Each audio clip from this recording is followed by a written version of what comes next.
Happy Tuesday, friends. Welcome back to Hot News. Finally back on the UFD Tech channel. Big thanks to everybody who is supporting us over on the Hot News channel. I do want to convert that into a second channel that's used more often. I'm still strategizing on plans and ways to do that, but big thanks to everybody who's subscribed over there and just everybody who's really cared about us during this whole giant transition that YouTube has decided to take us on. Anyways, let's go ahead and talk about today's hot news after we talk about today's video sponsor. Today's video is brought to you by Ting. My friends, Ting is the mobile phone carrier of UFD Tech, basically, because we have 2/3 of our office relying on it because they're the mobile phone carrier that does things differently. Instead of you paying a monthly contract, you just pay for what you use. It's such a simple idea, and especially with our staff mostly communicating with family back home in South Africa using WhatsApp, they don't need a whole lot of different plans that might be out there through other mobile carriers, and Ting does it perfectly. They just pay for everything that they use, and our average phone bill between them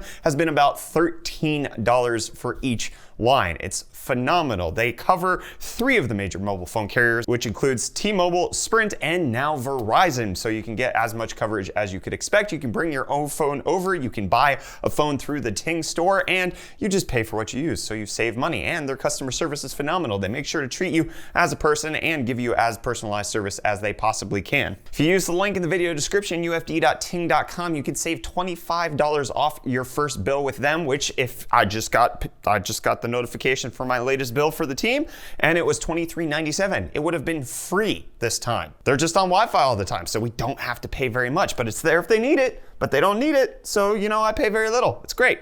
Check them out, ufd.ting.com. So there's a lot of big news that shook up the industry yesterday. Obviously, first of all, Apple talked about their ARM processors coming to their Macs, but we're not going to talk about that first. We're going to talk about the thing that Microsoft apparently tried to slip under everybody's radar with regards to Mixer, because it is official. Mixer will be shutting down and merging with Facebook Gaming.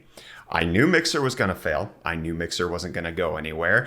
Did I think that Facebook Gaming was going to snap them up? Not the choice that I would have gone with, but it does make a lot of sense for Facebook Gaming. It does make a lot of sense for Mixer to just kind of give up. Anyways, the entire thing right now is that Facebook Gaming is going to be completely integrated on July 22nd with Mixer, and then everybody who was a partner on Mixer, whatever that was worth, will now be partnered with Facebook Gaming. However, you might recall that there were some big notable names signed to Mixer at the peak of what would argue was their Twitch career. Both Ninja and Shroud were huge on the Twitch community, pulling in tens, if not hundreds of thousands of people per stream that they were doing and getting exclusivity agreements with Mixer. Well, they are apparently now free as of yesterday to pursue whatever streaming career that they want. They got paid the money in cash, and now they can choose whatever they want to do. So they basically have what is akin to the Vessel deal, where everybody got paid up front and then Vessel collapsed, and then they just got to keep the money and not have to deal with any of the obligations.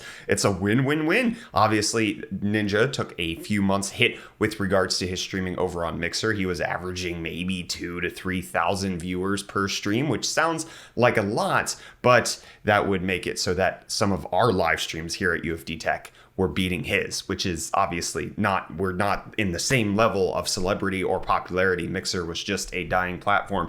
Both Ninja and Mixer coming out and saying that they are looking into their decisions, that they are reviewing all of their options, and they will find out what they're going to do in the future. Mixer shutting down, especially on the hush-hush while WWDC was happening, and also all of the partners for Mixer, besides likely Ninja and Shroud, found out from the press announcement and the tweet that Mixer sent out. So kind of a bad move there to get fired over a tweet. But it's time to get fired up over Apple, because it looks like they're going to be ditching Intel. Intel staying on 14 nanometers too long meant that Apple's SoCs could catch up to them. And now they have officially announced Apple Silicon. They didn't announce any products that Apple Silicon will be going in specifically, not like the 13-inch MacBook Pro or anything like that. They have said that there are going to be options coming by the end of this year year, and that they're going to start to transition to ARM this week by providing a whole bunch of translation apps and recompilers that will allow apps that natively run on x86 to more effectively run on ARM, with them saying the majority of apps will have no problem transitioning within a couple of days. But you can see this is kind of the layout that Apple is going for their Apple Silicon. Obviously, I do heavily believe in Apple's ability to be a major CPU competitor in the space with their SoCs. On the low end side of things, with their MacBook Air, makes a ton of sense. They're competing with Intel's 5 to 7 watt chips. On the 13-inch MacBook Pro, maybe, because that's actually just their regular MacBook now. The 13-inch MacBook Pro has nothing pro about it, so they have gotten to the point where their A13 chips are putting out some laptop specs in certain benchmarks. If they continue to develop that, they could potentially have really good stuff. But we talked about in a previous episode of Hot News how AMD has recently released the Radeon Pro RX 5600M, and Apple has zero chance of competing with that. They are not going to be replacing ARM on their actual Pro lineup until a while from now. They cannot compete with what AMD is doing on the GPU side of things. They can beat Intel on the CPU side of things, but even in the Pro versions, if we consider the iMac Pro, there's no way that Apple has something in the works that can compete with Intel's 14-core Xeons. It's just not happening in the near term. It might happen in the long term. I'd say give them 5 years as opposed to 2 years, but 2 years for them to transition the majority of their lineup from Intel to their own Apple Silicon makes a lot of sense. And this is brought to you by Intel continuing to reuse 14 nanometers. Apple probably wouldn't have been so gung-ho on their ability to vertically integrate their SoC if they weren't so confident in the fact that Intel really hasn't gone anywhere in the past few years. But this is all made possible because there are some key changes that are coming to macOS. They're calling it Big Sur, and it basically is going to be a desktop version of iOS is the general idea that's happening with just how it looks, how it integrates with apps. iOS apps will be natively available on macOS now, so it's just essentially iOS and macOS are fused into one, and since they're both going to be running on Apple's own ARM processors, it simplifies the whole thing and kind of creates it so that Apple is in charge of everything. It is an even more walled garden than it was before, but Apple continuing to provide industry-leading hardware on certain things. So obviously we're not talking about how much money you're spending on those things, but the A13 chip that's going into the iPhones beats every other Snapdragon Qualcomm that is out there. So it's hard to really doubt Apple's ability to provide their own really good hardware at the performance they're going to need to see it at. And then we also got some updates for iOS 14. Notably, it's going to do everything that Android already does, like set default email addresses. You can do widgets. You can have a whole bunch of other stuff. You can make it so that Siri won't take up the entire screen. Phone calls also won't take up the entire screen. Just some quality of life improvements coming to iOS 14, and them announcing that Safari will have some privacy and performance boost. They're saying that it'll load 50% faster than Chrome with regards to frequently used web pages. So we'll have to see if that's actually true. Safari, not going to be my top choice on anything, but watchOS is kind of my top choice when it comes to a wearable device. Apple Watch has been far and above better than any Android alternative you can get out there, and it's introducing some key features that I absolutely want and love.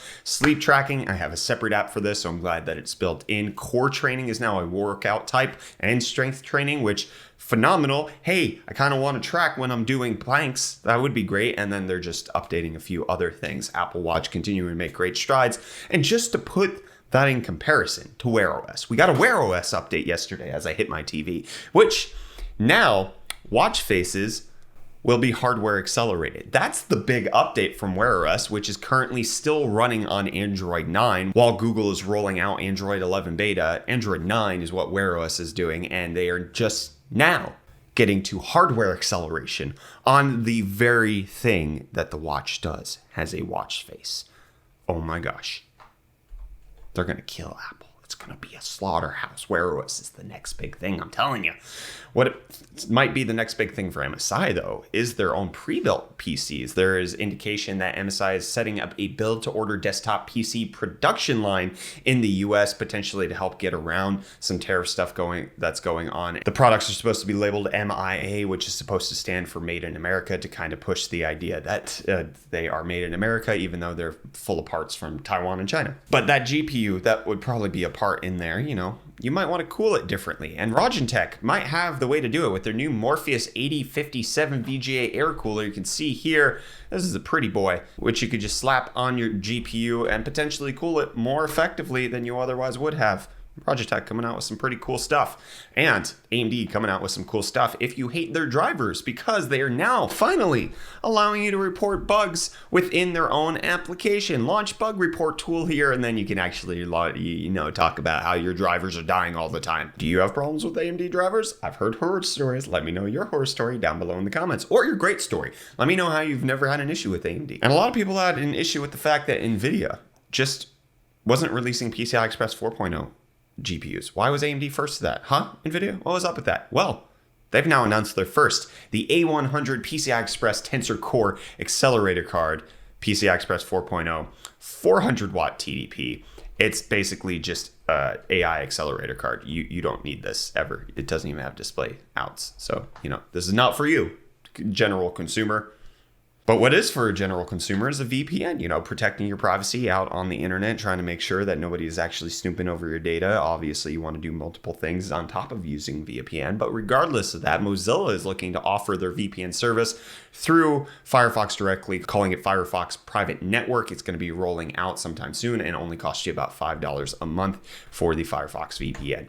And it's probably going to cost you about $5 a month or more. I actually don't know the pricing of Project xCloud, but they're reinvigorating their servers. They were originally going to be rolling out their servers with Xbox One S consoles. And now, apparently, according to a report out of The Verge, they're going to be upgrading to Series X consoles, so it can run even faster, the 12 teraflop GPU, the 8-core Ryzen, all of the goodness that we're expecting. That is the experience that Project xCloud is going to be delivering, not the podily Xbox One S nonsense. That was trash. It was horrible. How could you even endure that? Which is what the absence of Crash Bandicoot was. Trash. How could they only give us the remake and not give us any new announcements? Well, that ended yesterday. Crash Bandicoot 4 getting announced, calling it It's About Time. It's going to be a direct sequel to the PS1 game, so a direct sequel to Crash Bandicoot Warped, and it's just going to basically ignore that the Wrath of Cortex ever existed. You can obviously see it here. It looks really good. It's going to be coming out on October 2nd, so this is not a next-gen game, but it's a platformer, so it doesn't really need to have ray tracing. No, it would be great, and if there's a visual upgrade for the PS5, I'll take it, but Crash Bandicoot 4, it's about time. Right, it's about time. It's about time that you earn some money if you have a podcast. I don't know how many of you are podcasters out there, but Spotify is now testing its in-app ads on podcast episode pages. This would make it so that it's much easier to have advertisers on your actual podcast. Let's say you have an advertiser like today's video with Ting. It would actually just natively appear in the Spotify podcast page. If YouTube rolled something out like that, I would be so freaking happy. It would be great for conversion rates. It would be a good thing, as opposed to saying, hey, click the link in the video description. We would still have that, but there would also be a more prominent, hey, Ting partnering with this. So Spotify working on that. It's a technology they announced back at CES and now actually looks to be in testing, and looks to be in testing for the end of the world. CERN now approving plans for a 23 billion, 62-mile long, 100 tera electron volt collider, the super collider, which is just massively scales above what the LHC was. The LHC was only a piddly 16 tera electron volts and only 27 miles. This one is going to be massive. The future circular collider is insane, and I want to point out that their promo video for it, Flat Earth confirmed. Checkmate, atheists. Can you beat that? No, you can't. And can you beat me to the end of this episode of Hot News? No, because I'm already there. I filmed this before you're even watching, so I've been done with this episode for way longer. Okay, I win. It's just facts. I win. And you win if you sign up with today's video sponsor. Don't forget to check out Ting, my friends, ufd.ting.com. Save $25 off your first bill with them by using our link down below. Pay for what you use with a mobile phone carrier. Ting just makes so much sense, and I'm so glad that we have them as a sponsor. But even when they weren't sponsoring us, they were our mobile phone carrier. So big thanks ups to them. Hit the like button if you enjoyed this video. Get subscribed to stay up to date on all of our tech news. Do it. You want it. You want more news that's tech related, don't you? I'll give it to you good, I promise. Next time. See you then. Bye.